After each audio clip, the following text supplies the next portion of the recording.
Ahoy there! Today's topic is my original character, Mina.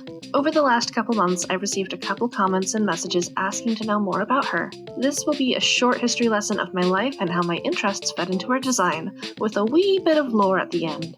So, let's get into it. Mina is my oldest OC and one of my all-time faves, but she didn't have a very original start, or middle, or end.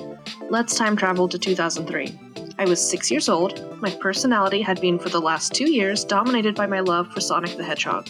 Sonic Mega Collection released not too long ago, and I was obsessed with all the extra content inside the game, one of those extras being Archie Sonic comic covers. It was here that I first laid eyes upon the one and only Mina the Mongoose. She immediately became my favorite Sonic character, and I didn't even know anything about her. My Archie Sonic comic collection would start shortly after that. It didn't take long for me to get an issue that featured the purple-haired mongoose I'd been obsessing over. At the age of 7, I decided that I needed my own Sonic OC to roleplay as, so I just stole Mina the Mongoose. But since I didn't understand what a mongoose was, I made her a tiger instead, and since Mina's outfit was a little hard for me to draw, I simplified it, and bam! Baby's first Sonic OC. The next big change in her design would happen in 2008. The dawn of Vocaloid. Discovering Vocaloid changed the direction of my art forever. I started my first YouTube channel dedicated to the Vocaloid and Utao fandom, and of course that meant I needed my own Vocaloid OC. Of course I was going to use my character Mina again. She was already an idol, it just made sense. But over the last couple years, Mina had become a more serious and edgy person, and I was beginning to worry that I was losing the heart of the character. So, I split her in half. One side would remain Mina, the idol and now also robot, with a brighter, cuter appearance and a sweet personality. The other side would get all of the edge, and that became Noah. Mina and Noah to this day are best friends, their lore tied to each other forever. But back to the design aspect. The year is 2009. Mina kept her headband from her Sonic era, but she gained a more Vocaloid-inspired outfit. For a while, she was just a recolor of Hatsune Miku.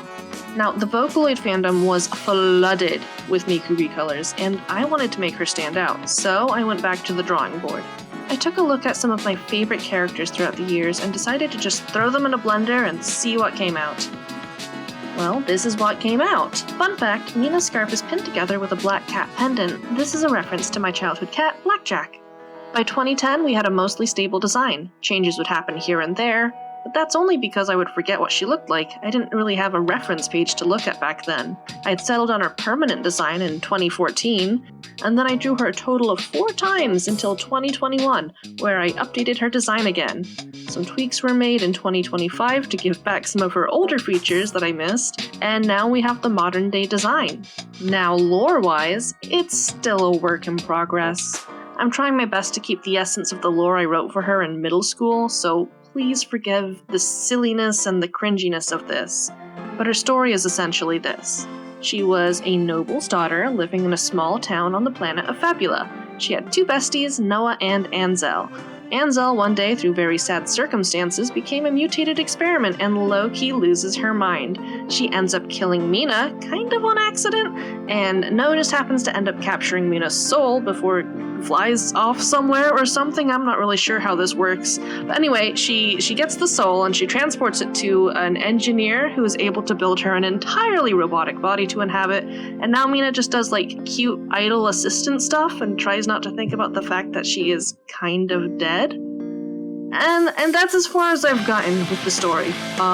There's nothing else to it just yet. We're working on it. And that's it for Mina right now. I still have so much I want to do with this character, but that's gonna have to wait for another day. Thank you so much for watching!